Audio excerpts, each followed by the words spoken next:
and welcome to the Comic Conspiracy, episode 199 for the week of March 2nd, 2015. Who is here with me this week?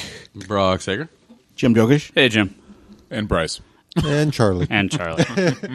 So Toby, who is not here yet, took it upon himself to write out basically all the show notes for this week, and then did not show up. Oh, 244 of Uncanny X-Men. Sorry, that's for Spirits of Jubilee. Yeah, that's why that's missing. We were having a little contest of what some of these issues were. That is it. 245. Is that the one with Goblin Queen? Yeah. Well, no, that's not the one. I can't remember what issue number it is. Doesn't matter. It's it doesn't 242 matter. or something. Higgins was talking to X-Men before, so it was a good evening. Yeah. No, the best was that he knew that something that you and Charlie didn't. That was the best. We were talking about podcast upcoming episodes, and I was like, man, my kid's coming. I'm gonna have this infant, so I don't know if I'm gonna be able to make it around, but I'd really like to make it around for 200. And Higgins says, well, how about you show up for 201? And I'm looking at him like, what? And he's like, what does 201 mean to you? It's like nothing. And I look around, I'm like, I don't know, is this a Mensa thing? And Higgins is like, duh, it's Baby Cable. First appearance, Nathan Summers. And I look at Charlie, and neither of us knew. And Jim knew. Jim knows. That's okay. I'll forget in a half hour or so. I'll never forget. Anyway, the day that Higgins schooled me in any X-Men lore, it's a shameful day. Well, maybe we'll do something special for 201. But for next week, episode 200, we kind of do have something of an announcement, because while the content of the episode may not be dramatically different, there is actually a pretty major change coming. We are switching recording dates due to some upcoming scheduling conflicts with other podcasts like Geekbox and the Comedy Button. So because of that, our parents are shuffling us around. It's like they're getting divorced or something. Because of nothing like that. Because of that, we are going to be moving to Tuesday nights to record. So these episodes will be up late Tuesday night going forward, starting next week. Now that... Oh, Charlie, go ahead. I was just going to say, that means we can cover all that Monday night news that always comes that up. we miss. So there's right. So this actually is good for a couple reasons, because there's been many times in the past where something major... That's the issue. I was like, what issue is that? 241. 241. I knew it. I was close. Stupid-ass Goblin Queen. Goblin Queen's so sexy. So there have been in the past many times where major news happens on Tuesday, especially since the new releases, we receive them on Tuesday. They're not out till Wednesday, but this has caused a lot of major news stories to drop on Tuesdays, and we're a week late covering them all the time. So major stuff coming on Tuesdays we'll be able to cover, and in the event of significantly large books, things like the upcoming Secret Wars or Convergence, major events like, I don't know. We're going to miss it with Spider-Gwen. Star Wars #1, or right, I mean, something like Spider-Gwen. This actually does give us time to read these books and talk about them as they are launching on Wednesdays. So depending on how crazy spoilers are, we're going to release stuff Tuesdays. Occasionally, it may slip to Wednesday morning, depending on what I kind of feel is the talk. I don't want to... I mean, by the time this is up, it's 10 o'clock West Coast time. I mean, it's Wednesday on the East Coast or it'll be Wednesday on the East Coast when this goes up anyway.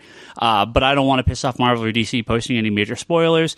But, we'll kind of play it by ear going forward. Just schedule the release to be after midnight.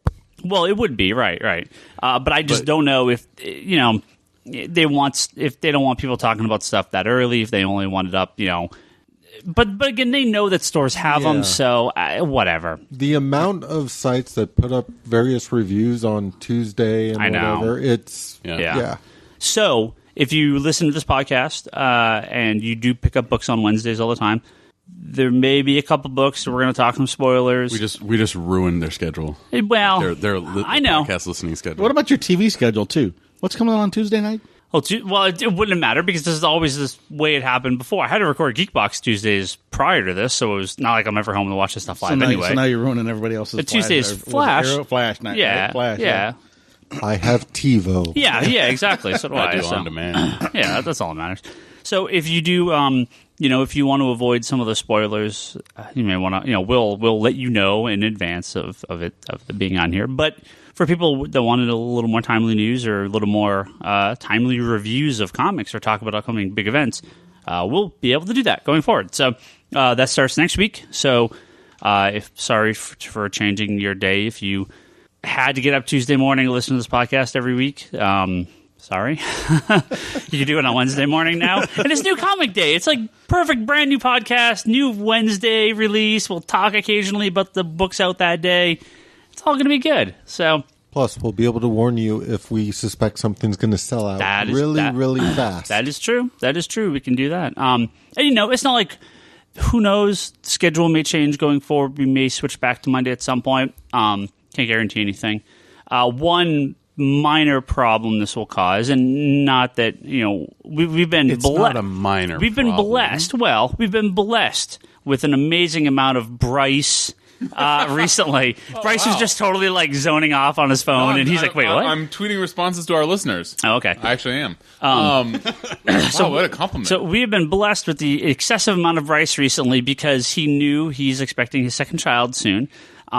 Tuesdays is kind of a busy night for him already, so he was going to be gone for a while, but depending on scheduling going forward, we may not see Bryce quite as often here. I hope, Bryce, we can figure something out. I mean, at least once a month we'd love to have you on going forward. You've been on a lot, way more recently than you had previously, so... Been fantastic. Yeah. It's an easier argument for my wife because of Patreon. Actually, I'm able to say, "Hey, this isn't just me jerking off with the eyes," which is a weird comment to say to my wife. But Tuesday nights are soccer nights. So even though soccer's done for the summer, I got the newborn coming. So anyway, I'll be on as much as I can. Yeah. We'll figure something out. So, but all that said, yeah, I suddenly have like 90 new messages, and these must all be from Bryce. All about X-Men 201. Too. Yeah. Not yet. Oh, Bryce tweeted my text to him after his lengthy. So I'm gonna.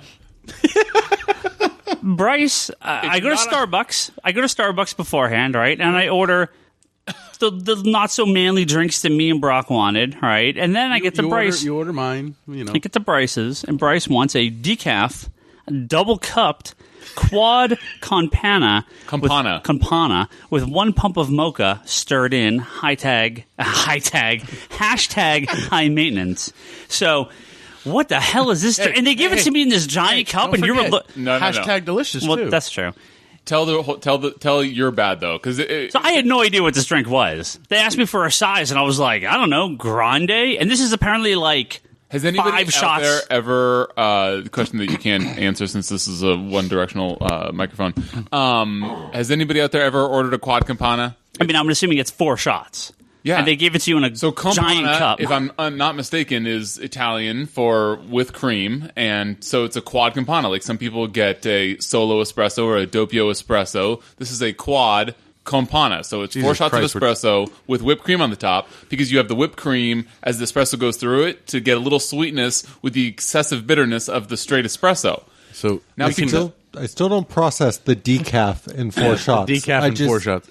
That I can't become process. The coffee conspiracy. Yeah, I'm just curious. Okay? Because so 2 things. First of all, it's like the right amount for a delicious, tasty snack and dessert beverage. And second of all, I get the 1 pump of mocha stirred in so that it's like chocolatey espresso. The 4-to-1 ratio is very important for being almost totally bitter, but with like that hint of chocolateness. It's an incredible drink, and it comes in a short cup, and so I get double cup so that it stays warm longer. But Higgins said, "Do you want anything from Starbucks?" And I'm like, "Yeah." And then as he left, I was like, "Oh man, this is a long fucking text message to text him this order." And then I come back, and there's this grande cup, this double cup sitting in my chair. So you got quad whip. Let's get back to. Yeah, I got mega. I got a lot of whipped cream. It reminds me of that scene in American Pie. You guys remember that scene? Whoa, easy. Oh. No, not American. Wait, no. What's the one with the football with the Dawson's Creek guy? Oh, Varsity Blues. Varsity Blues with the whipped cream. That's what I meant. Oh, dude, that girl. Anyway, let's talk about comics, dude. X-Men, amazing. X-Men 201, almost as good as Uncanny X-Men 31. Well, while we are waiting... Oh, wait, no, we already talked about that. I know. Yes, we did. Well, so, Toby, this actually go back to what we were starting talking about at the beginning of this podcast. So Toby took it upon himself to start the topic list for this week, and then is like, I'm stuck at work. I don't know when I can make it down. So, not that we are trying to pan out this podcast, but we have some questions we're going to ask, and then we're going to get to the more relevant topics for the day, hopefully in a little bit when Toby gets here. Otherwise, we will talk about them all ourselves. We should just pound straight through Toby's questions. It's just because Toby will get here and be like, "You answered all my questions. I have nothing. Why am I even here now?" And then he'll get mad. And so, yeah. Well, I have a question here from Larry at Larry's Comics. Hi, Larry. Great story on the East Coast. And I do want to thank Larry. He got us back on that Phantom variant program. And I do have to pimp.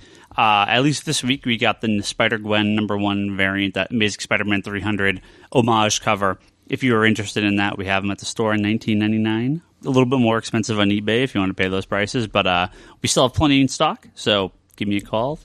Shoot me an email if you want to order one of those. We ship anywhere in the country. So, one of the few stores that actually still have Spider-Gwen on the shelf. Of that one, we sold out of the regular covers. Yeah.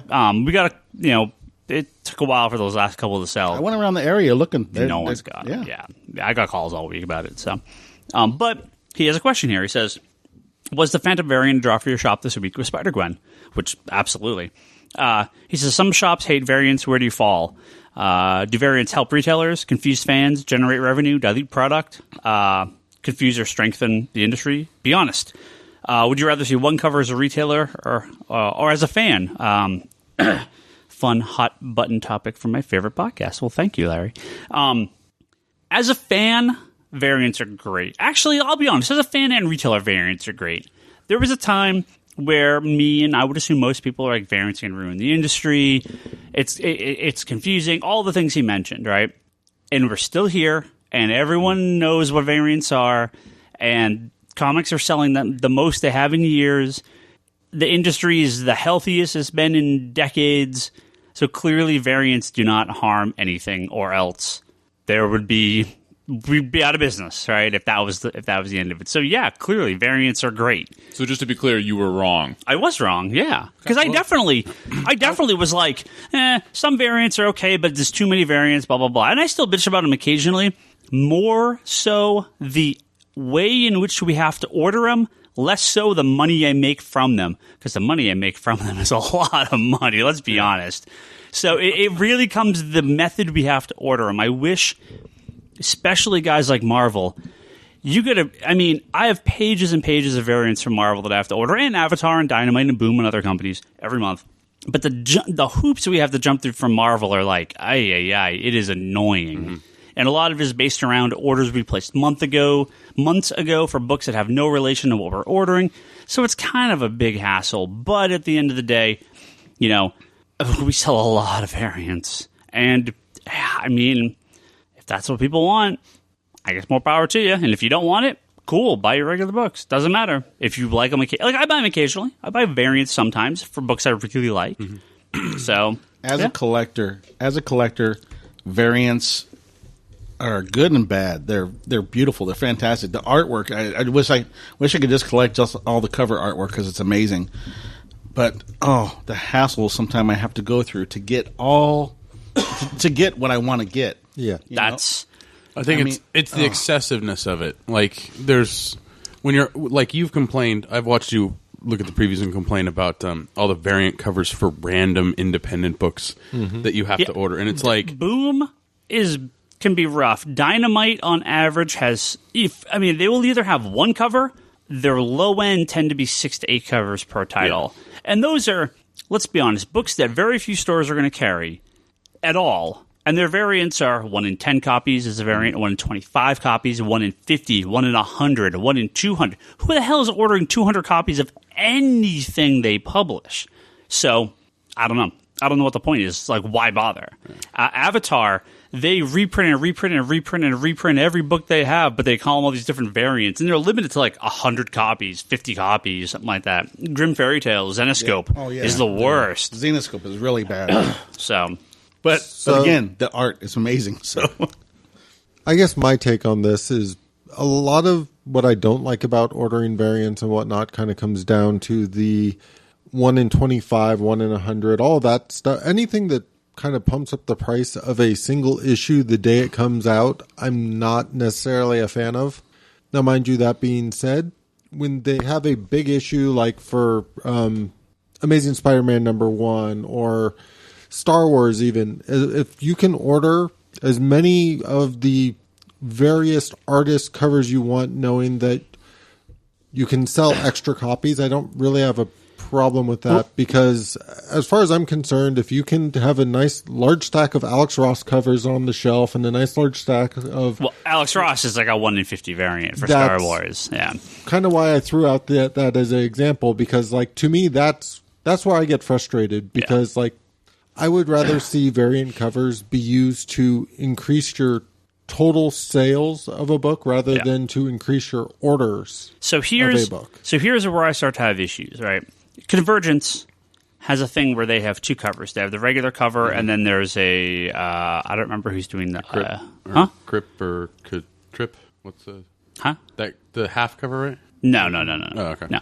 They have the main cover for the main Convergence miniseries, and then I can't remember who's doing the variant cover, but either of them are order whatever you want, and those I love, right? The Harley Quinn variant covers we sold online, the movie variant covers, and then what Brock's talking about for the miniseries, the Chip Kid ones, they have ones we can order, but I'm talking about the main series, but they have.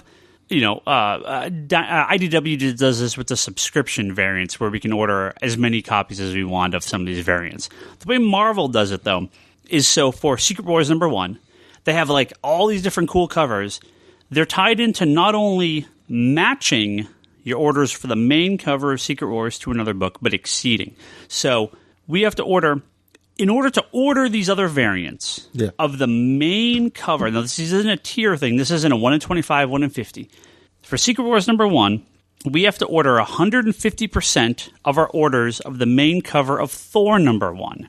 Thor #1 we ordered 75 copies of, so we have to order 113 copies or so of the main cover of Secret Wars. And then we can buy as many as we want of these other covers. The problem there is, when I have to order 113 of the main cover, I'm not going to be able to order it. I have no reason to order the rest of them because I'm going to sit on a ton of those other ones.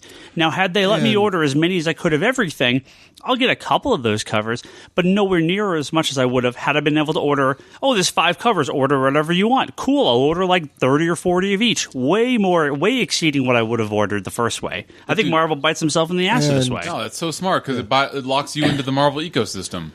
It's like Apple. Well, you don't need all their shit, but they make you need all their shit to work with the other shit. The problem I see it is, so that's for Secret Wars #1. Yeah. I guarantee you their next big book, you're going to have to order 150% of what you did for Secret Wars #1. Exactly. It's this continuing trend that it's really difficult. Wait, so so that they can make more money. I don't understand, like... I would order more books if I didn't have to match that number. So in order to order these like 3 other copies, I have to order 113 of the main cover. I probably would have ordered 75 of the main cover, 25 of this cover, 25 of this cover, 25 of this cover, ordering more than I would have had I ordered just the main cover to match, because I'm not going to order 300 comics. I would have ordered more had I been able to order each cover individually. Now, you can still have your tier variants of 1 in 50, 1 in 25. But this is for variants, right? These are so like the rich get richer. You only get to order these special variants if you are already completely locked into Marvel's book selling, which has got to be especially tough for your store. No, hey. But Star Wars #1 was like our best-selling comic forever, right? In quite a long time. That's like the basically not a Marvel book. Yeah. If you have to up your order every time by 50% from big event to big event, where does that... No, but you don't have to, only to get these special extra variants. Yeah, but I'm saying Marvel would sell more if they didn't tie it to that high of a ratio. Because he was ordering 113 of just the regular cover to be able to order more. If he ordered 75 of the regular cover, he would then order another 75 books spread across 3 different variants. But what I'm saying, that the way that they have it now is as backwards or stupid as you may think it is, and maybe it is, and I mean, I'm not a retailer, but like, this keeps you from taking pot shots at like, I'm going to get these variants for this book, but the variants for, I don't know, some other thing, I'm not going to bother getting variants on. If it was a match your numbers for something, it wouldn't be as ridiculous. It's the beat it by 50%, meaning you have to be able to sell 150%. No, you don't have to be able to sell. You just need to order them at half cost or whatever. At cost if you want the variant. Sit on stock. Yeah, I'm not. Stores don't. I'm not sitting on But 50 do copies. most stores order that many so that they can have the variants? Yeah, there are they have to. Tons of stores. That's what I'm saying. Yeah. And what happens is those books tend to get flooded in cheap markets. And that's why you see the number ones from Marvel sell 10 times what the number twos sell because they create this artificial amount. So something like DC is actually doing something interesting with Convergence. Everything you order is fully returnable down the road. So I'm actually ordering way more copies of Convergence than I think I'm going to order. Because than I think I'm going to sell, that allows me to get the 1 in 100 variants. It allows me to get all the top tier variants. I can then sell those for a profit and return anything I don't need afterwards. That's very smart. Right. I wish Marvel did something similar because then I would order through the roof on everything. Okay, maybe I'm misunderstanding because I'm not a retailer, but that seems like DC is losing out on money, whereas Marvel doesn't allow you to return them, so they sell basically twice as much, causing they me leave to you sitting on them. But I'm not going to order that many, is what I'm saying. But they keep having these crazy variants that you will keep ordering. I guess Sometimes. Well, here's the thing. Hold on, sorry. Before you go any further, this is a common retailer practice. A lot of people will you fall out of the program once, it resets. The next time you have to order and beat any orders, you do it on this book that you ordered next to nothing of, so it's easy to reset. But we also have split orders constantly with another store where we go in. So for something like Secret Wars, I may split it with another store down the road here. I order stuff, I give them their half, we split everything, and then when it comes time to hey, match your orders for this, well look, they ordered 1 copy. Now we have them order it, we can order whatever we want, matching everything. We have to play these games in order to hit these incentives. We are selling less Marvel comics because of these ordering incentives that are making us order more comics. I guarantee you are selling less Marvel comics because you hate Marvel. No. But and here's my that was hyperbole. I know. Yeah. My general issue with a lot of these variant cover incentive programs, and this is just as a fan and at least as a collector to an extent, most of the time when you have programs that overly yes, Ryan has done this successfully before with, I think it was Superman Unchained, where they had so many variants that pumped up the numbers so high that he was ordering more copies than he knew he could sell. I gave away a case of those on Free Comic Book Day because I sold all the variants and made way more money than I would have had I sold just the comics. That devalues... I did it with Uncanny Avengers, too. Yeah, that devalues the actual market for the normal issues. Now, here's the thing. I don't know about Secret Wars because I think it's going to do really well. But some of those real high-tier variants, it's tough. It's based around orders of the initial cover, and that's where things get wonky. Because if it was like a combo thing, DC combos them. They say, order this variant, order this variant, order this variant. Your total orders for all of them, you can then order these high-tier variants. For Marvel, it's based off of your initial cover. All these other variants don't count towards it. It's really frustrating because Marvel, as well as Marvel sells, I think they could be selling significantly more comics if they adjusted the way they do these variants. For example, Marvel did that Deadpool cover a while back, right? Where Deadpool was on the cover of X amount of titles that month, and it was the variant. Yeah, he was photobombing everything. They always do those. Everything. Yeah. But that one month that Deadpool was on I know. Every month. Yeah. But the thing is so this past month has been Harley Quinn, right? Ryan can order as many as he wants of that. But of the Deadpool one, you had to hit a certain amount per book to actually order that. So Ryan couldn't go, do you want to get all your Deadpool variant covers and sell it as a whole, as like you did with Harley Quinn, where it's order all the Deadpool variants? He can't do that.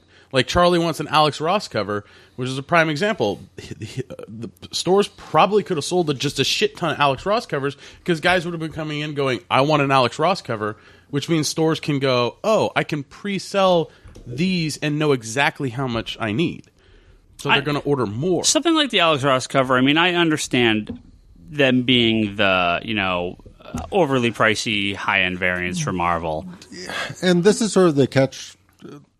When sort of the variance incentive stuff really sort of entered my radar when I was actually doing ordering and that kind of stuff. Yeah. I love the fact that typically the crazy variants were like the sketch variants. Yeah. Because that always made sense to me. Like it's not necessarily like it is a collector's cover. It is not a unique image that you can only get by buying the variant on that. That is yes, you can't get the sketch otherwise, but it's much more sort of targeted towards a collector's market, and that kind of works for me. But yes, there is the reality of, Alex Ross cover. People will pay the price for that variant, and there will always be the supply and demand and all of that. But I do agree with the statement of how many more Alex Ross covers could have been sold, because I don't want to say strangled the market, but you limited the market so much that it went into a lot fewer hands. And this is actually something I've always been curious about, and I have not followed very well, because I've noticed the value of certain books go up quite a bit after they came out. I have never necessarily gotten a sense, especially with the way the market is nowadays, what do variants do value-wise over time? So funny enough, I'll give you a perfect example. And actually, this sort of goes into a question here with one of my guests here on Twitter asks. This is from Timothy on Twitter. He says, New 52 number ones, first printing. How much should they be going for now? Most of them cover price. However, there's a few that are worth a lot more. And a perfect example being Batman number 1. I sold my last copy of Batman number 1 for $100. Okay? Mm. The variant, I sold for $75. It took a lot longer to sell that variant. First print, number 1 in 25 variant, I sold for $75. But people paid more money for the one that there is 10,000% more of, because it's the first print main cover. Yeah. So that's the thing's variants. That's like the 0.1% example, though. No, not always. Well, you're already down to 2% with the New 52, and that's probably the only example. A lot of times variants don't because they start at a higher value, it's rare that they go up quite as much. The main covers a lot of times on books will be selling for a book like Spider-Gwen is a perfect example.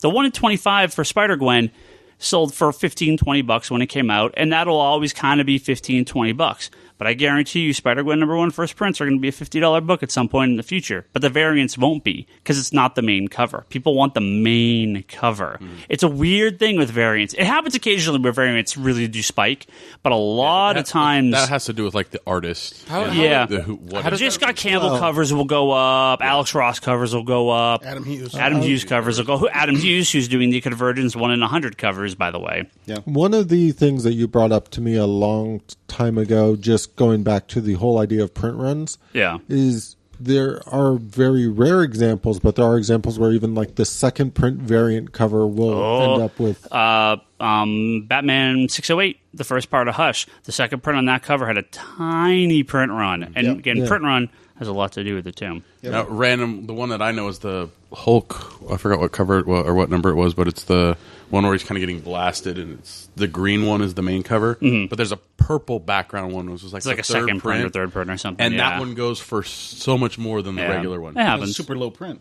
Super low print run, and everyone prefers that cover. Yeah. So variants are all over the place. I like them. They're cool. They definitely help the industry. It gets more money for us. But I tell you, I tell people this all the time. You're not going to get every variant for every book you want. It's not going to happen. Just don't even try. Have you gotten all your Justice League number 1 variants? I've got a lot of them. Star Wars number 1, 69 variants. I think there's like 70 or 70. Well, there's 72, I think, now because of the 4th print. I think it's 72 or 73 now. Let's just agree on 69. I don't know. I guess what my old take is I like variants, but I always worry about a book.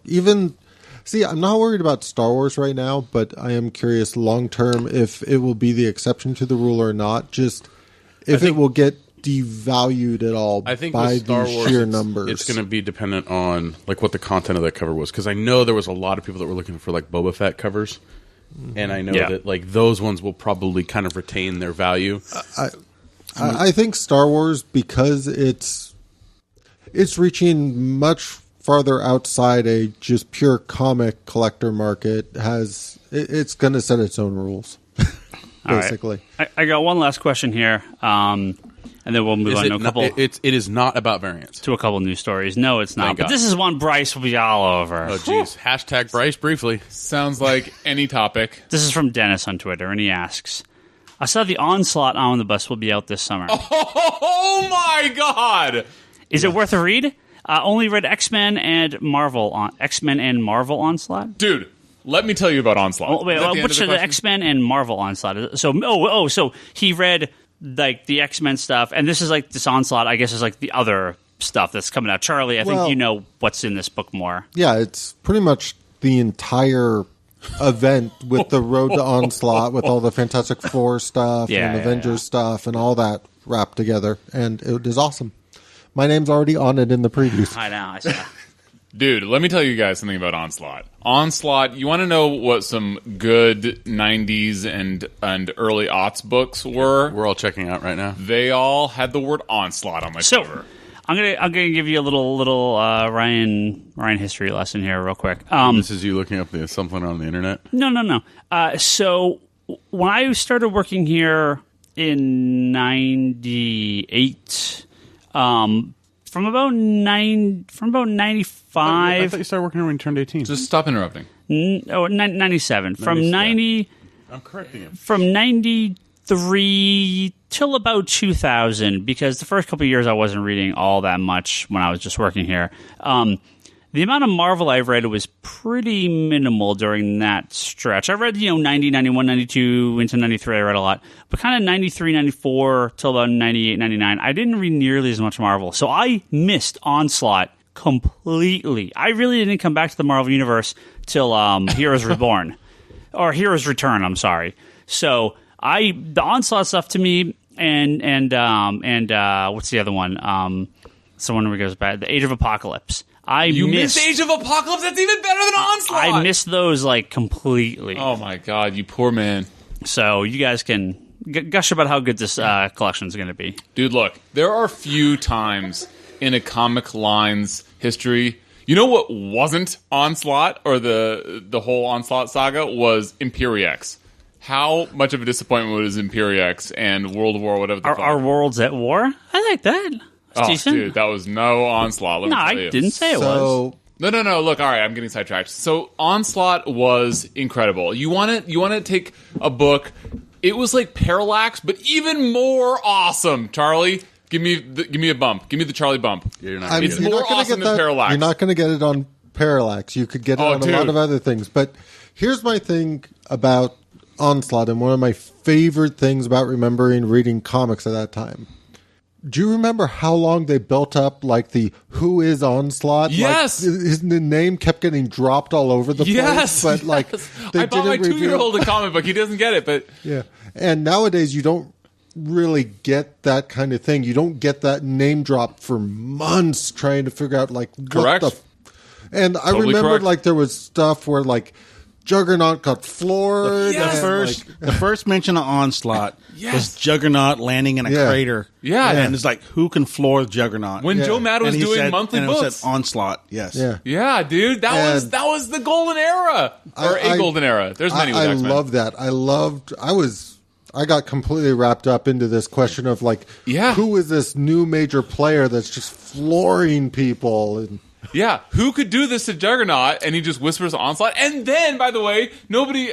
I mean, I was reading X-Men. I had no idea, that. I just the way that they were being written at the time, you had no idea that, oh yeah, Magneto and Professor X have been sort of MIA for the past several months. And I guess if you sat back and thought about it, sure, but it was Professor X who actually melted Magneto's brain for pulling all the adamantium out of. It was during the whole hologram cover. Fatal Attractions. Yeah. And right after he pulled out Wolverine's adamantium, Professor X fried Magneto's brain. Yeah. What we didn't know is that he had actually taken his essence. Yeah, which basically corrupt him. It wasn't the first time that Professor X had gone bad. Back in X-Men 106, he had actually gone bad at that point and faced the old X-Men against the new X-Men in his mind.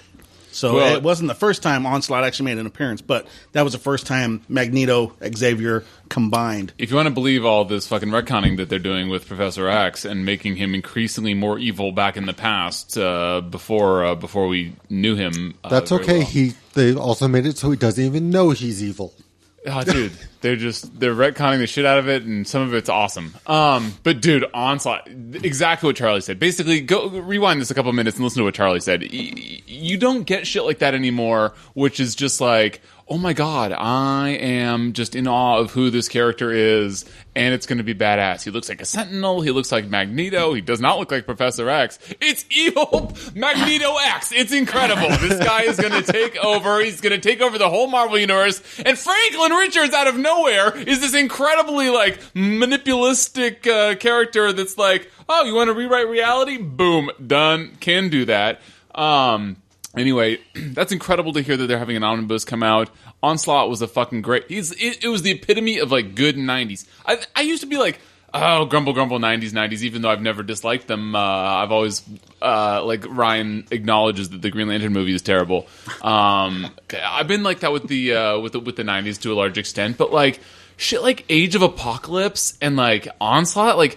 That's shit that's, like, just so good. You don't remember Clone Saga in a good way, but you remember Age of Apocalypse mostly in an amazing way, and Onslaught to a lesser extent because it wasn't as good because it was too far-reaching, I think. But the idea was so fucking good. The child of Mr. Fantastic, like, warping reality around the love child of Professor X and Magneto.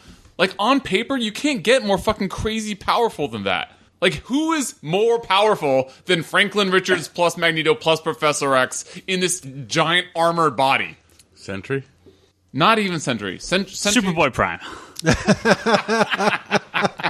I'll go with him. I will give you that, that he and Franklin Richards are probably equally prepubescent, but I won't agree that he's more cool.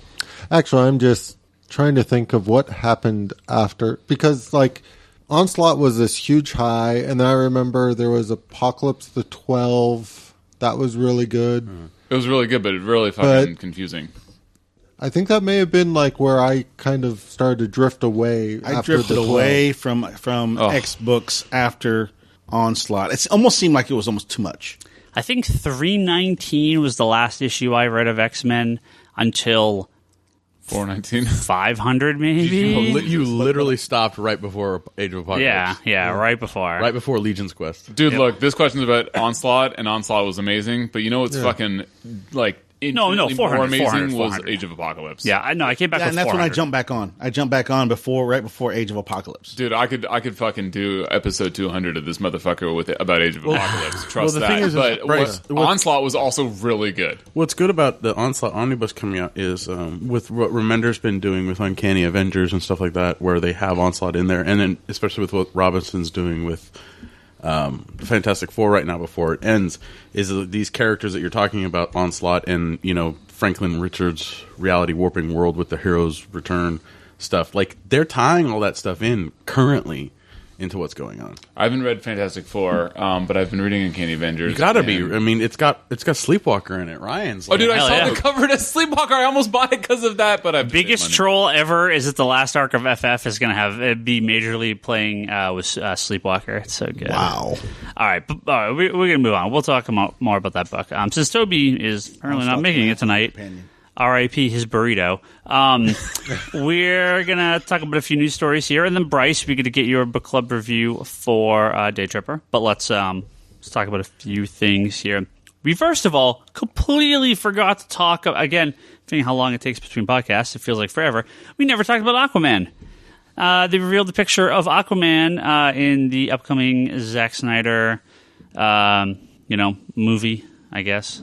Hopefully, it's going to be a movie. Yeah, joint. Unite the Seven. Joint. With Jason Momoa as Aquaman. I wouldn't even call it a joint. Superman, Batman v Superman. Aquaman looks badass. He looks He does. No, he looks badass. Oh, dude, he looks fucking incredible. Yeah. Dude, there's nothing to talk about, really, because it was just a poster or a picture that was released, but he looks fucking awesome. Right. And leave it to look at the black and white shades of charcoal with Zack Snyder's Aquaman. Of course, he's going to look way more badass when A, it's Jason Momoa, and B, it's black and white. Yeah. I love how he Bryce looks is like, fucking there's not much to talk about, and then he just keeps going. Well, there's a fucking short list hold on, of things Bryce, I wouldn't do Bryce, that on. you'll agree with me. That looks fucking awesome, but then you remember it's a Zack Snyder movie. So what's Oh, funny? dude, exactly. I'm Yeah, like, right? hashtag sepia print, motherfucker. Like, that is just like... See what's I can see the whole film being like filmed in this fucking shades of black and white. what's funny is the amount of people who were like, "Bent on Aquaman." Okay, look, you have your Who is saying that? So many Jason people. Momoa is fucking awesome. He's gonna make Aquaman actually awesome. Yeah. And I know, okay, Aquaman's so cool. He's such a badass. He married Mara and he's got a hook for a hand. He is a badass, but he still wears bright orange and green, and it's only so far you can take that, even though he is a badass. This motherfucker looks incredible. yeah. This Aquaman to me, the Conan of the Sea kind of Conan of the Sea, that's a great way of putting it. Yeah, whether they don't always, he doesn't always come off that way, but he is the king of the seas. He is the ruler of 7/10 of the earth. He controls an enormous kingdom. He can summon the most powerful creatures on earth. Aquaman's fucking badass. Now, if you want to go with the short, blonde hair and the green trunks and whatever, look, the character's costume I've never had a problem with. He's cool. If you like Aquaman, you like him. He's cool.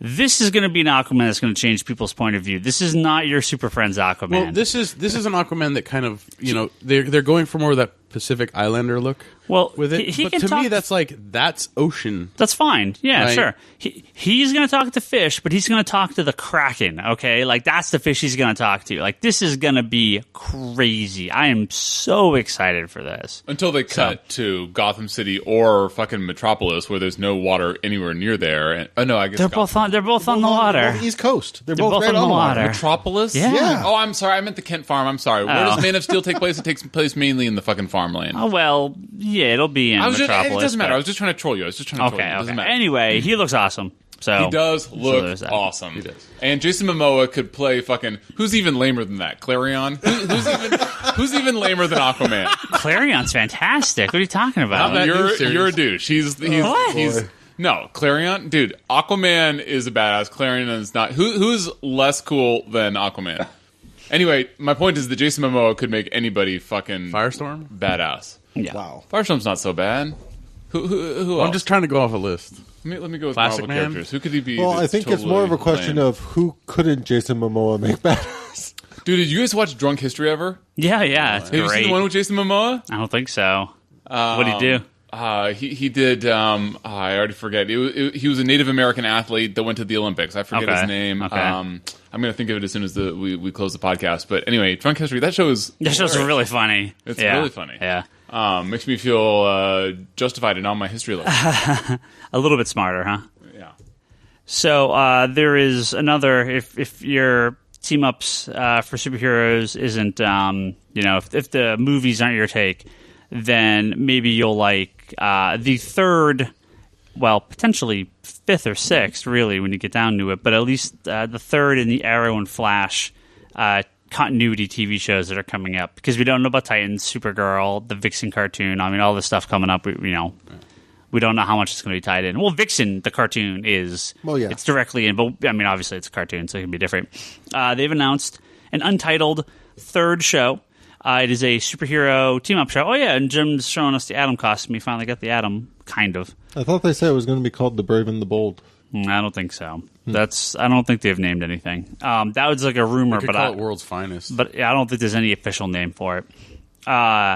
Starring Brennan Routh, who plays the Atom, kind of on Arrow. I like him, but he's a lot He's better as Iron the Man. Atom as instead of Superman. we've only seen We've had this discussion. It looks like Exo Man of War. We've only right out of seen Valiant Comics. Yeah, this 3 is true. seconds. That's exactly what he looked like. Yeah, but he's Iron Man. He's not the Atom. I really hope shrinking is part of this costume. Because, like, he was in. So last week he's flying and everything, but it's like, Hey, he was flying after he hit some Felicity. Okay. yeah. It's also going to have Victor Garber, who is the Does the Atom fly?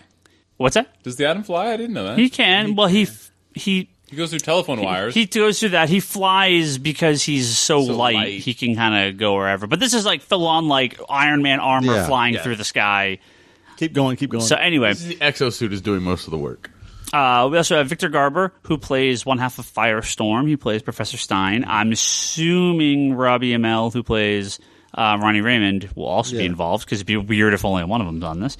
Wentworth Miller, Toby's buddy, who not his buddy, but Toby's BFF, who plays Captain Cold, which I'd be surprised if they make Captain Cold the pseudo good guy that he is now, after being the straight up bad guy for 50 years? Based on the description for this show and such, I don't think it necessarily has to always be a good guy team up. Yeah. Could be an anti-hero. Could be. And Katie Lotz, who was the seemingly departed Black... just sorry. Canary. Huh? It's just Canary. Yeah, Canary. Black Canary. Just Canary. And it's not black. It's just Canary. Canary.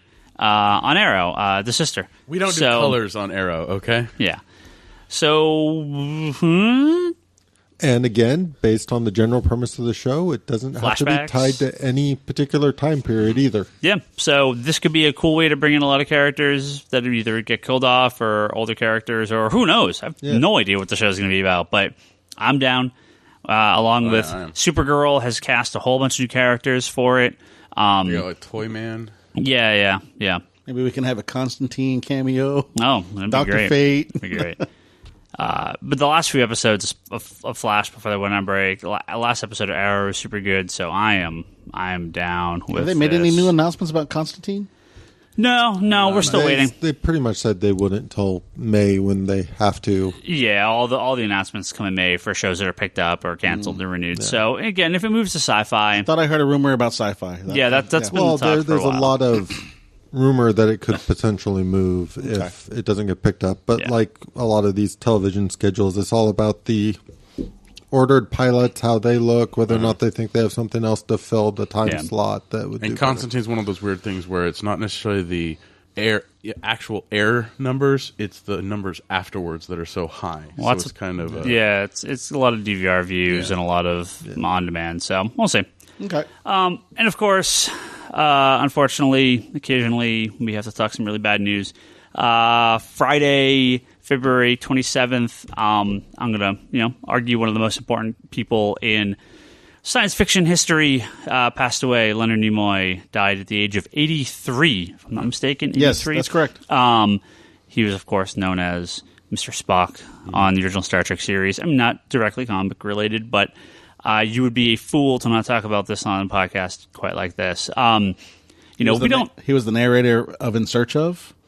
He was the voice of Galvatron in the Transformers cartoon. Yep. Sentinel Prime in the Transformers movie. Yep. He was. I thought that Orson Welles was the voice of Galvatron. No, you're thinking Unicron. Oh, those bastards! Bryce gets schooled again. And here comes Toby, just in time for the Nimoy talk.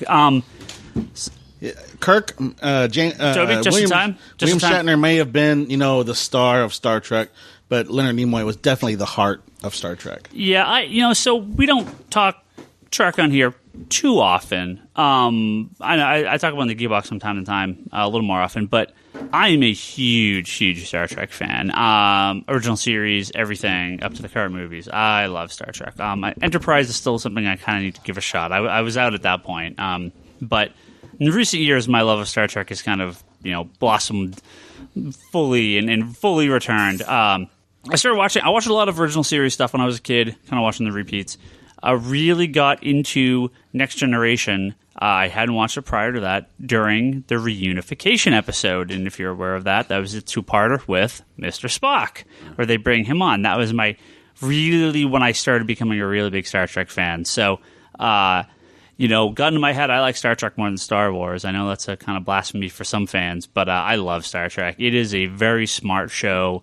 It is, there's really so much going on in Star Trek, and if you like the new movies, I implore you to go back and watch the old shows. They are so fantastic, all of them. You just finished Deep Space Nine. I've rewatched DS9. I've rewatched Next Gen a little while ago. Voyager, I just started. So, people shit on Voyager, but No. I loved Voyager. I thought that was fantastic. I think there was good stuff on Voyager. So, James Doohan passed away a number of years ago. DeForest Kelly. Yep. So a good chunk of that original series cast is, they're starting to pass away. But yeah, Jim, what you said, Leonard Nimoy, the heart of all of Star Trek, not just the original series. Absolute shame. If you smoke, think about quitting. That's what killed him. He quit 30 years ago, and he still died from smoking. So, yeah. Why is everyone looking at me? That sucks. I'm not looking at anyone. I'm just looking at Jim. He had gone into the hospital like 2 days before for chest pains or something like that. Yeah, so yeah. It was Jim. I know. I can't speak to anyone else, but Jim, I know you're a really big original series fan. I know you're a big Trek fan. I really enjoyed. I remember watching the original series. I really enjoyed it. I got into the movies, even the first one, even the first motion picture. I thought was fantastic, and I've enjoyed it through the years. I've enjoyed certain episodes of Next Generation and Deep Space Nine. I loved it when they would bring in the original cast and into the series and, make sure there was continuity there, make sure, they did the original series justice. And most of the movies, for the most part, were really, really good. In my mind, I really enjoyed them. I'm a big Star Wars fan, but I've always had a special place in my heart for Star Trek. It kind of set the tone. It brought it to fruition, brought space to. Before you had that, before that you had 2001. You had Lost in Space. They were okay, but nothing like Star Trek. Star Trek was the one that set it all. So I think the difference between Star Wars and Star Trek is Star Trek explored things, where Star Wars was more kind of this war-torn combat, kind of just back and forth. Where Star Trek the thing people misunderstand is that Star Wars is fantasy. It is not science fiction. It is science fantasy. Yeah. Star Wars is knights and armor and magic. Yeah. There's a little bit of a difference to it. Star Trek is science fiction. I mean, it really is. Star Trek was talking. Star Wars was action. Yeah. Before, it used to be that way. With the new movies, it's a little different. But we can thank Star Trek for our tablets and our communicators and all our fun gadgets. Thank God. Thank God for Star Trek, or we wouldn't have the iPhone. I know. That's 100% true, by the way. Like, that's not a joke. A lot of things are influenced because of Star Trek, and things like computers and things like the size of your phone. There is 100% a reason. Did you guys see the thing about the sun as a light instead of they figured out what kind of what kind of layer of ozone it hits, so they created it so that you put it on your ceiling, so it seems like you have the sun coming across your sky. That's cool. So it's like the next step to the hologram. Yeah. The holodeck or whatever it's called. Yeah. Cell phones exist because the flip phone was the Star Trek communicator. I mean, that is why. Why don't we just agree to disagree? I'm not making this up. There is a lot of things were influenced by what they did in Star Trek, and that is a direct influence. So, just so I'm clear in my agreeing to disagree with you, we wouldn't have cell phones as they are now without Star Trek? Of course, we may have some version of it, but a lot of the things that they've done, there is a direct influence from that. I'm sure some of it still would have come around in some fashion. I'm still waiting on my Knight Rider watch so I could talk to my car. Well, Samsung's working on that. Can't you already kind of talk to your car with like apps for your Tesla or something like that? Where are you? I can't find you. I sometimes pretend Siri is Kit, but it doesn't sound the same. If you don't think the first 2,000 employees at Apple were not all obsessive Star Trek fans, I don't know what to tell you. They all were. There's no doubt in my mind. That's what? How do you say it? It's like it's a correlation to the cause does not equal cause to the correlation or whatever. There's some. How does that expression cause go? and effect?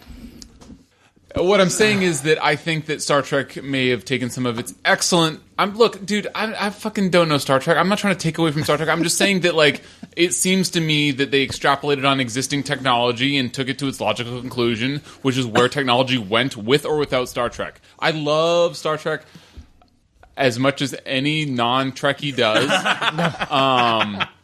I really do like it, but I'm just saying that, like, to say that cell phones, like, as they exist today wouldn't exist without Star Trek is kind of like, well, now you're getting a little high. So the way I look at this just comes down to a lot of the people who pioneer a lot of these designs. Even if they didn't necessarily love Star Trek, there's definitely a reality in the, wow, that is cool. I want to make that.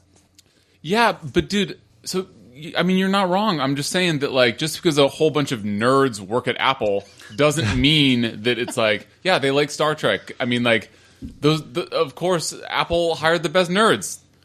Yeah, Brock's got his great little next-gen tablet, which all the little tablets on next-gen, like, just is exactly what they ended up making years later. Like, yeah. Okay. Anyway. It's bitches, please. Anyone, this is Nimoy. If you've, Toby, Charlie, jump in here. Well, if you got anything to say. Well, it's a classic. I mean, you see, best way to describe him is classic. I mean, he's going to be around forever. You know, it's yeah.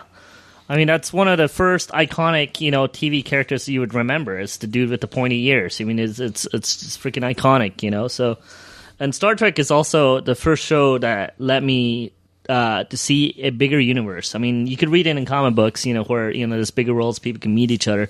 But Star Trek was like the first time I saw it on TV. I mean, on a kind of like a multimedia kind of way. I mean, that that captains could meet each other. That there's a lineage, there's history. I mean, me, I'm always I like the history of things. I like the Robins growing up and all that stuff. And Star Trek kind of did it all before for me. Kirk came first, and the time actually happens, and they get older, and new captains come along and all that stuff. Not to mention, Sulu being the man back then, one of the first Asian people on TV. So, it's like it crossed so many boundaries. It's all forever going to have a special place in my heart. Dude, comic fans are in for a rude awakening in this next decade with, because George Takei is also getting up there. Yeah. I mean, Stan Lee, dude. I mean, thank God he's still around. Stan. Believe, oh, wow. I wouldn't have been surprised if, Stan, I mean, thank God he's still with us. But, like, that could have happened years ago. Absolutely. And nobody would have been that surprised. Like, he's had an incredible run, and I hope it goes on for as long as possible. But, we all grew up with this, and our heroes when we were kids were adults, and now those adults are getting to that age where it's lost the Ghostbuster? Yeah. Yeah. It's another example. So I'm just saying that we're going to be dealing with a lot of moments like they did in Day Tripper. Speaking of which, I'd like to talk about the book club from last month. Charlie, did you have anything to say? Or are we good? I didn't mean that. That was a good. Dude, that was a Justin Hayward level transition. That was a good one. If we're being real. That was Justin Hayward shoot down. I was very, very depressed when I read the news about Leonard Nimoy. He is definitely one of those impactful people on my life, and I kind of just sum it up like everything he touched was made better for it. So, I was a big fan of his, not as much as you guys, but did any of you ever meet him or, stuff like that? I saw him in a Super Bowl ad once. Sweet. Nope. That was a cool ad, though. Nope, although I plan on... Was it 2001? With young Spock? Oh, yes, that was fantastic. I love the young Spock. I just posted that one on my Facebook. That one's fantastic. Yeah. I was thinking of one around 2001 where he's like, it's some old man medicine. I'm sorry. No, that's not the one. Do you know what I'm talking about, though? It was for some medicine, and he gives the live long and prosper signal at the end. It's him not in character, and he's like addressing a bunch of other like elderly people. Yeah. No. So I've not met Leonard Nimoy, but hopefully this September, William Shatner is going to be at the... you can meet Denny Crane? San Francisco. Denny Crane? Wizard World San Francisco, San Jose. And he's going to be there. So they're going to do like a little picture meet and greet or whatever this. So I'm going to try to do that. So there you go. Bryce. Yeah. Hit us up with some Day Tripper so we can get out of here. Dude, I would like to talk about Day Tripper. I'm really trying to find the Super Bowl commercial that Leonard Nimoy is. You can do that after. Let's do that more. But I'm telling you that, it was 2011. We believe you that it exists. It was for a leave. It was because we believed you. We didn't not believe you. Okay, anyway. Dude, look, I didn't get to talk about Day Tripper last week. The month came and went too fast.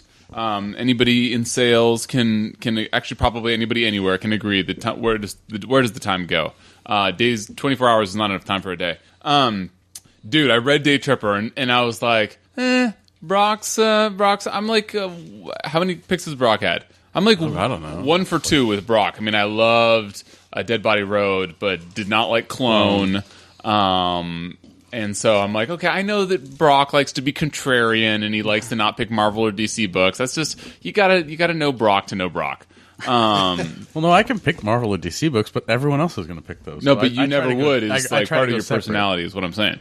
So anyway, so I was like, okay, Day Tripper, like, I mean, he does have some snooty motherfucking taste. So it doesn't necessarily mean that it's bad. Sometimes snooty's good, sometimes it's not. I was like, all right, but I'll definitely give it a try. Like, okay, New York Times bestseller, can't really go that wrong with that. Yes, I love how you're kind of reviewing Brock here.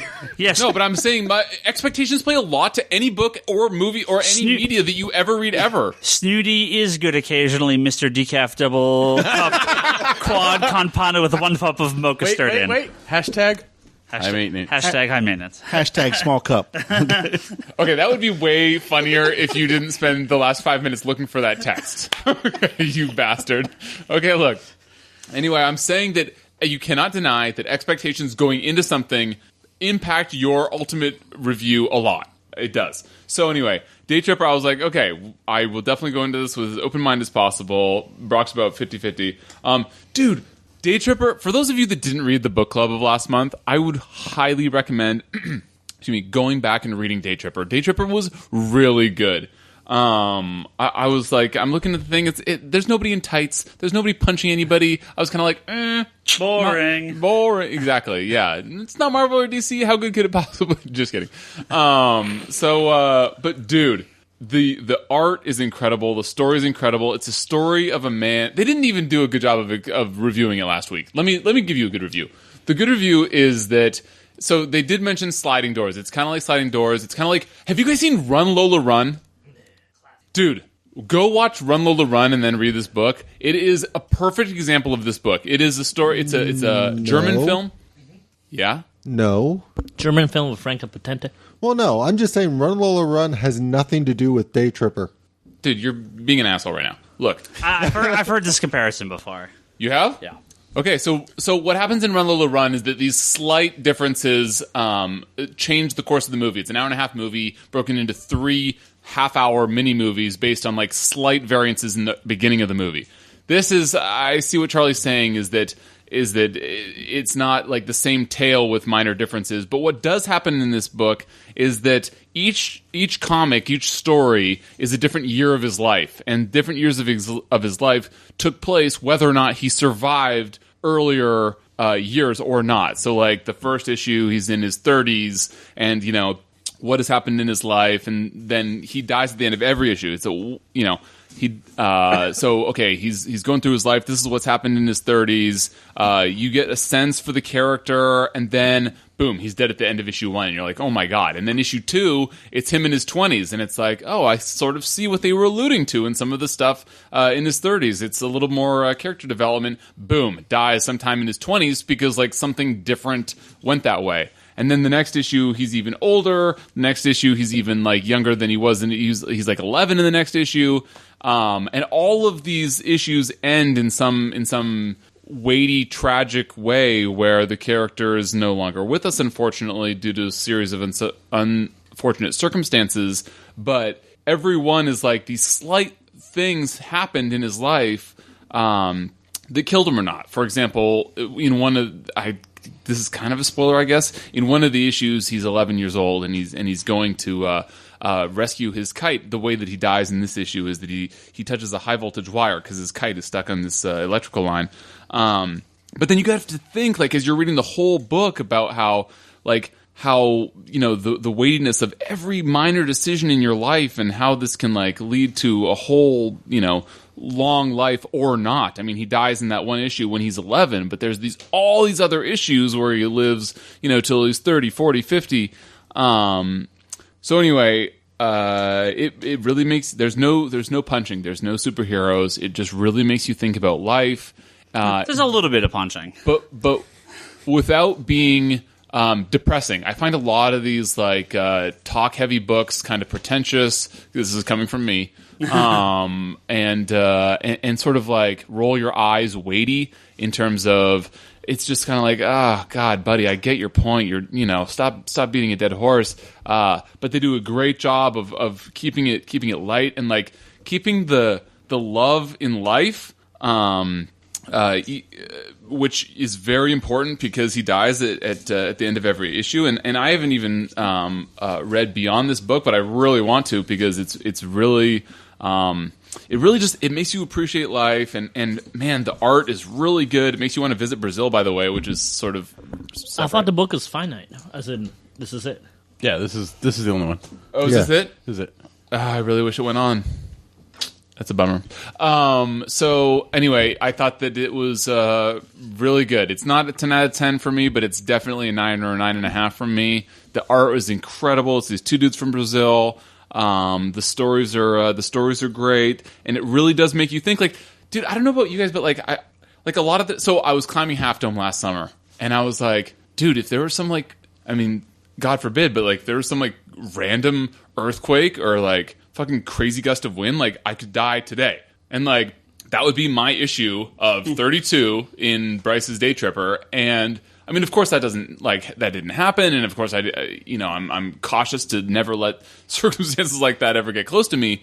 But like you do think about the end of every issue, it's like, yeah, that shit could happen. Like some crazy person coming out of nowhere in traffic and hitting you. Like that shit happens every day to people. And this book sort of like lives that person's life and what it means if they did get hit versus if they didn't. It was really fucking good. Well, I think what you're talking about with the how it keeps it light and stuff like that is he writes the obituaries for other people. Yes, and in those obituaries you see him bringing out the best in these people's lives and giving kind of a good last, word on people's lives, and this is kind of his last word. Does he write many obituaries? Well, he writes obituaries for the newspaper. Yeah. Right. No, I know that's his job, but like, I mean, has he written that many? I mean, he wrote one for Shlomo. Who else did he write them for? Everybody on that plane? Yeah, everyone on the plane. They didn't do all of them, but they did like a handful. Yeah. There was 3.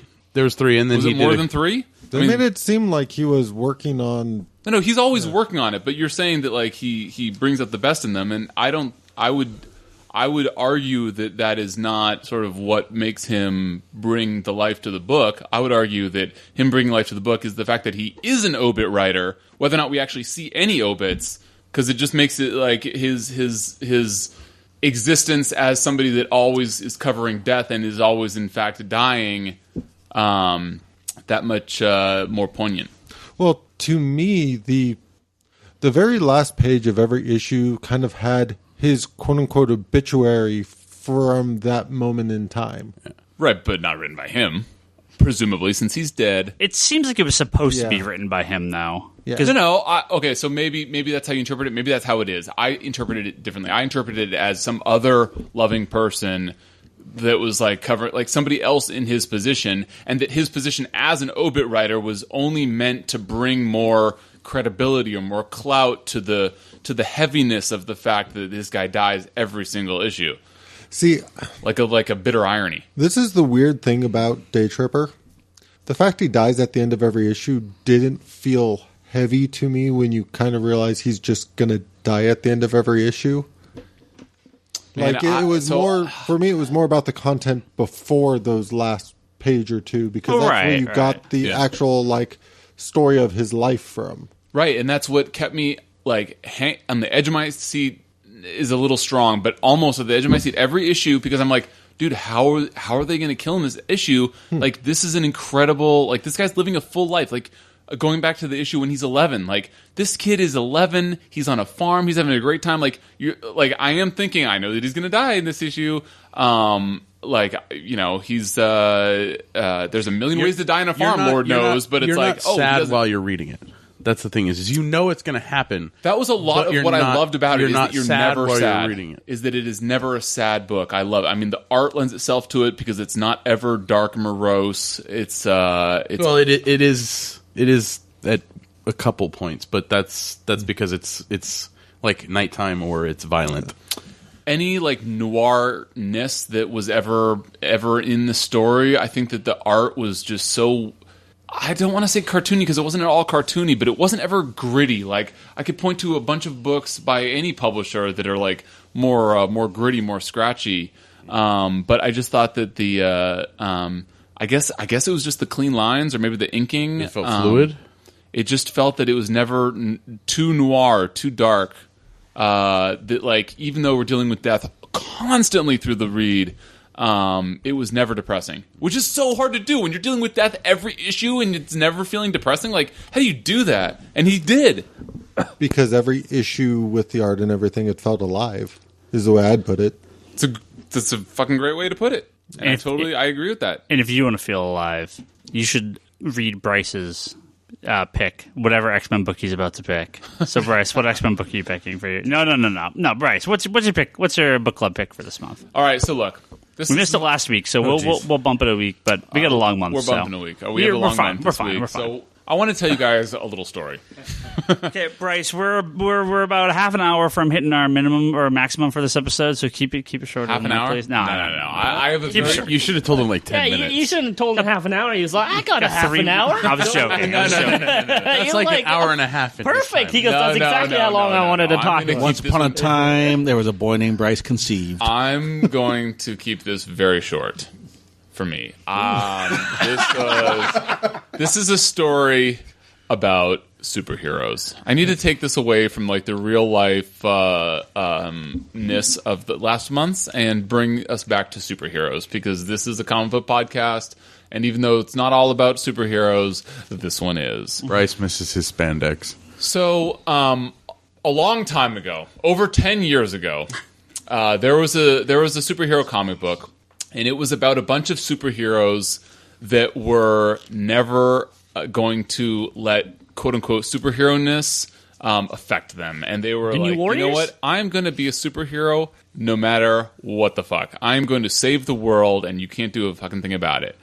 And they all had superpowers, and they were a team. And how else can I troll you guys leading this on more? But, Puzzles and Dragons. Time to do my dungeon.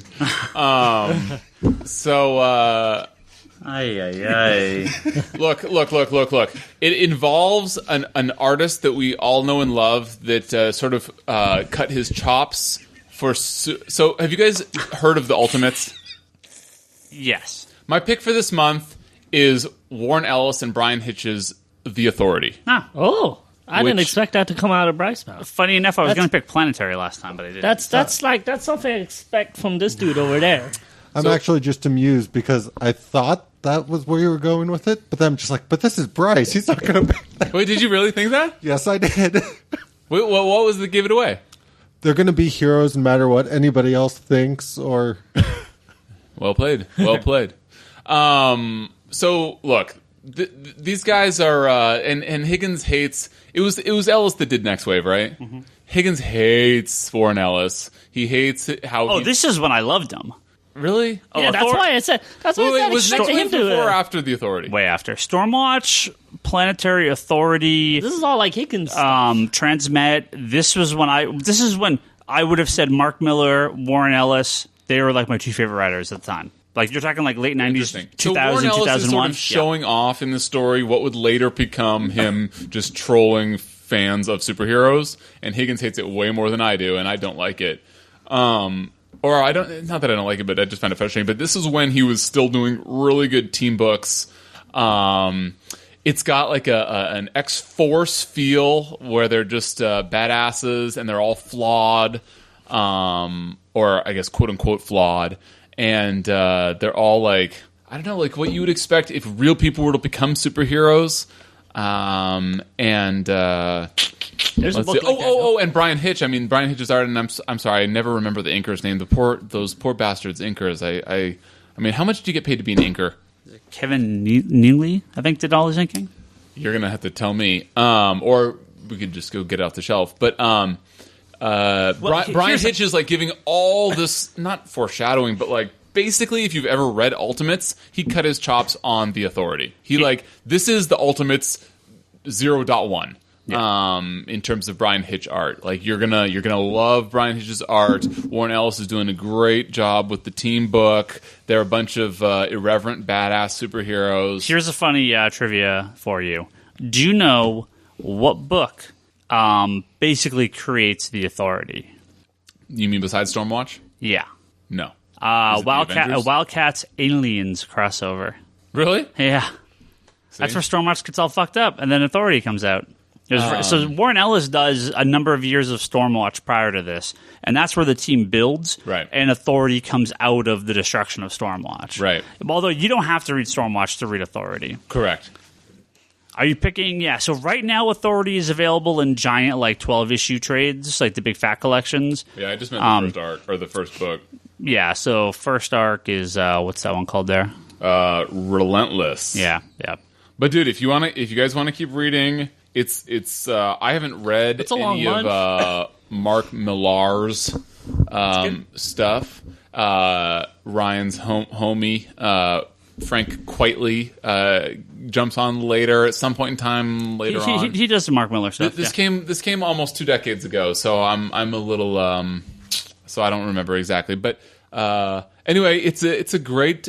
I'm a big sucker for team books. This is a great team book, and I figured that.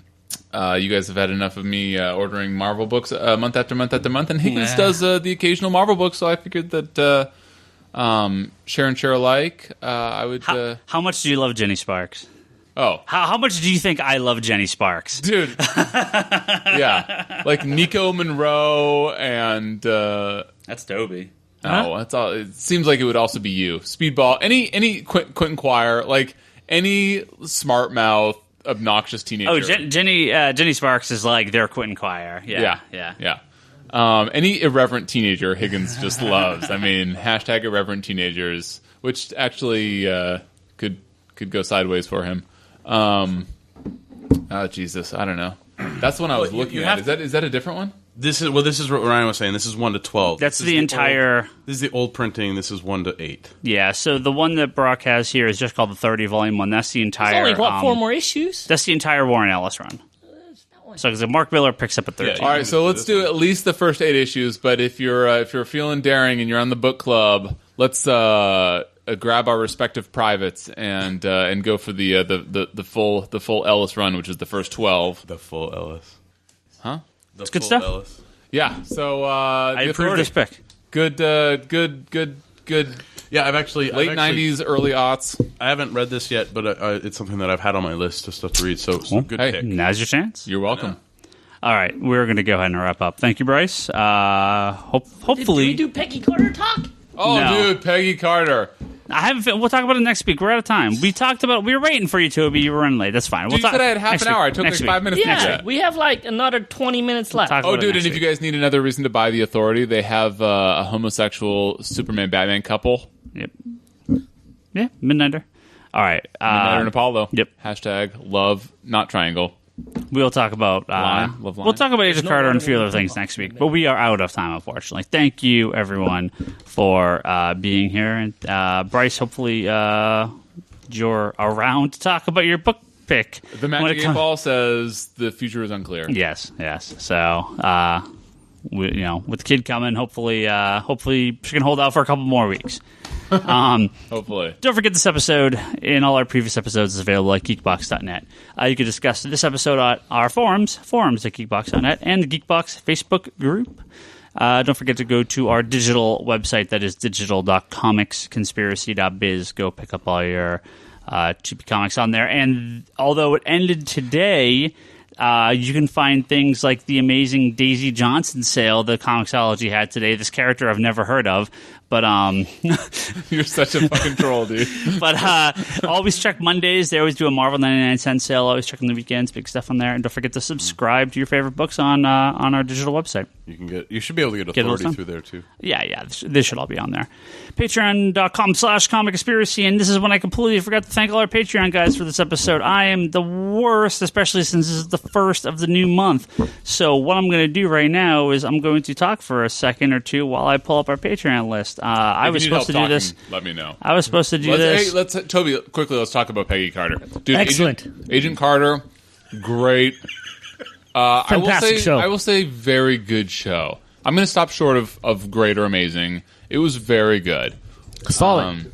Very solid. Let's go with solid. Let's go solid. So they, so I don't think that they've ordered season 2. I thought it was just a miniseries. It is. Toby's telling me that they might have a second season. There's talk of. I don't see that, but they did have a. They're talking about jumping in time too.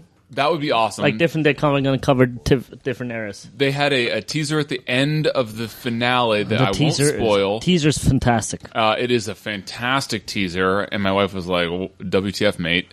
And she's not British, which is weird. But it was a great sort of. Can I say something spoilery? What the teaser connects to? Please do. Spoiler alert. So you know how Peggy Carter kind of goes after Captain America? Yeah, I know. This teaser kind of connects it to the Winter Soldier, so it kind of bookends it in. It's really well done, I thought. It does bookend it. Go watch Peggy Carter. It's. I mean, the whole thing House is of less Cards than. to watch, man. Oh, dude, House of Cards just came out. I cannot wait to watch that. I'm going to go home and watch that right now. Yeah, Binge watch that. I got 2 left on Carter. We'll talk more next week about it. 'Cause It's. I would say good or very good. Yeah. And I would say that alone allows it to be on your queue. Yeah, I've liked it way more than I've liked S.H.I.E.L.D. So, but I forgot we have to thank Albert Soy, Mike Campbell. Very, very big thanks to those two. Major thanks as well to Ryan Hess at his Region Fruit Gaming Podcast at rfgpodcast.wordpress.com. Don't forget to go listen to that, as well as Julian Titus, who hosts the Nerds Without Pants podcast at pixelbit.com. That's pixlbit.com. Go there and don't forget to keep your pantsless. Are they like? Did they get picked on when they were younger and the jocks took their pants away and they're like now gonna take what happened to them and make it strong? You can write into the Nerds Without Pants podcast. I'm very and ask curious. them. I'm very curious about this. Yeah. Maybe. Like you take a negative, but you make it a token positive. of respect. Yeah. And also, every time I hear Nerds Without, I'm like, Nerds Without Borders? No, wait, that's something else. No, that's Region Free Gaming. Those are Nerds Without Borders. Ryan Hess and his guys are all over the world. So they don't discriminate. We also have to thank Edgar Moreno, Kevin Nguyen, Joshua Cruz, Wesley Athone, Scott Zanau, David Safar, Red Hat Man, Brandon Myers, Christopher Noyes, Alex McHale, Joel Jimenez, Armando Testani, and Ivan Lescanis. Man, he's going to write in. It's close enough. It's really close. Ivan L. You just need to I wouldn't have done it better, but you know what he needs to do? He needs to call the store in the middle of the night and leave a message that's just irately yelling at you. This is how you pronounce my Ivan name. Lescanik. There you go. I knew I could do that. Done. There you go. Thank you guys very, very much for donating to our Patreon. Thank you, guys. And if you would like to donate to our Patreon, don't forget to go to patreon.com/comicconspiracy. Go on there, get some cool prizes or shout-outs or whatever.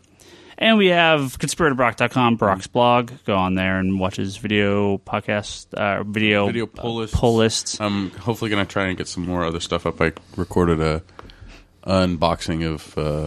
my Zatanna statue.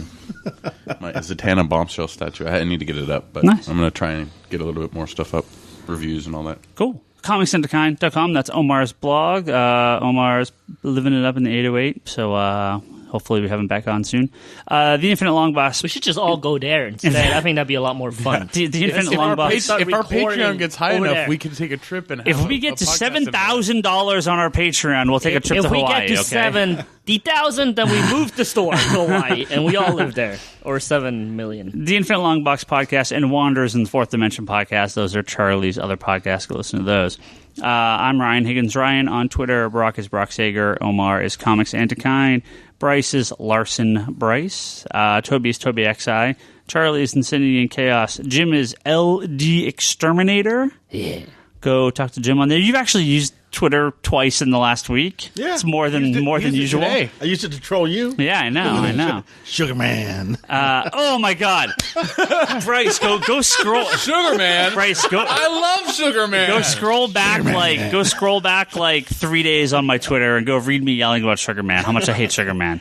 In his defense, I started it. Okay, Yeah. I was like, "What do you think about this?" I know he hates him. Sugar somebody Man's that always starts it with Higgins, I sympathize. Sugar Why Man do is the worst fucking character ever. the worst fucking character He is. ever. Is he worse than Clarion? He's stupid. Yeah, Clarion's amazing. Okay, look, Sugar Man's stupid. He looks like a rejected like Kool-Aid man How or is something like Sugar that. Man stupid and Dupe is awesome? Dupe is amazing. Dupe is amazing. Dupe is amazing. It's a floating green pickle. Sugar Man at least has legs and arms. He's But terrible. he's trying to be Kool-Aid Man. yeah, he he's is. trying to be MODOK without a little chair. That's what he's terrible. trying to MODOK's got those little legs. That's fine. Sugar Man's just Sugar Man has awful. little legs. We do have number awful. 2 of Giant- Kool-Aid Man. Giant head, little legs, sadistic scientist that's evil. the I mean, that's worst. both of them. I the really worst. like your pink glasses of Modocs that you got from Bryce. I mean, not from Lane. I'm Bryce. From a couple years ago. Did you get the Modoc mugs? Oh, the mugs, yes. Yeah. You said Yeah. pink glasses? No, Cheers cups. I don't know. Cheers. Oh, mugs. Mug. Yeah. The Yes. coffee mugs. Yeah, no, it's a coffee Yeah. mug. I Those are used it this freaking weekend. Which he doesn't have for coffee. He uses it for that quad, whatever garbage is high maintenance. It's a Starbucks quad ass drinks. Campana, double cupped, I mean, that one's freaking awesome. one pump of mocha stirred in. One pump of Sugar Man. And Well, if you don't want to hear about Sugar Man, It's so trying. This is what I heard about earlier about someone's order being super hard to order. If you do want to hear about Sugar Man, tweet me and I'll respond with at least an LOL and a smiley face. go read Larson Bryce on Twitter. You'll see all about the super hard order. As well as don't forget to listen to Geekbox, the Comedy Button. Good job, Brandon, the All Talk podcast. Go listen to those. All right, guys, we're running away late. We're out.